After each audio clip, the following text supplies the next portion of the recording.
Kemudian tanda-tanda vital atau vital sign dalam berkas sudah diumumkan oleh juru bicara ya, pasien 01, 02, 03, 04 semuanya ada di RSPI ini ya.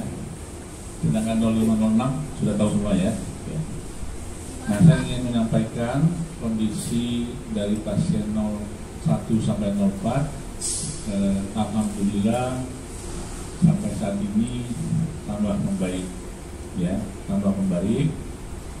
Bahkan kemarin yang 12 kami direksi dan teman-teman dokter paru mengadakan komunikasi langsung kepada dua pasien.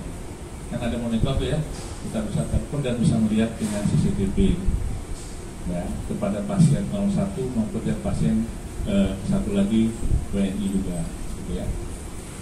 Dan mereka sangat akomodatif, bisa menjawab dan happy gitu ya,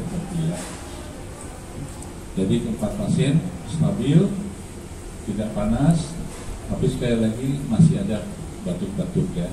Nah, saya kira batuk itu biasa. Komunikasi baik, bisa beraktivitas sehari-hari, bahkan bisa ke kamar mandi dan berpakaian sendiri. Kemudian pasien yang 6 juga ada yang tidak diinfus lagi dan semuanya tidak pakai oksigen ya. Nah, semuanya sudah tidak pakai oksigen lagi semuanya ya. Jadi saya kira kalau oksigen tahu, berarti kita tidak ada indikasi dia sesak nafas ya. Kemudian tanda-tanda vital atau vital sign dalam batas normal semuanya. Jadi tidak juga demam, batuk-batuk yang masih. Dan pasien ini masih kita evaluasi terus supaya sampai nanti hasilnya laboratorium negatif betul-betul negatif ya.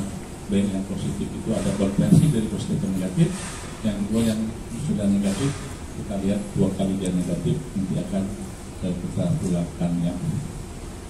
Terima kasih sudah nonton, jangan lupa like, subscribe, dan share ya.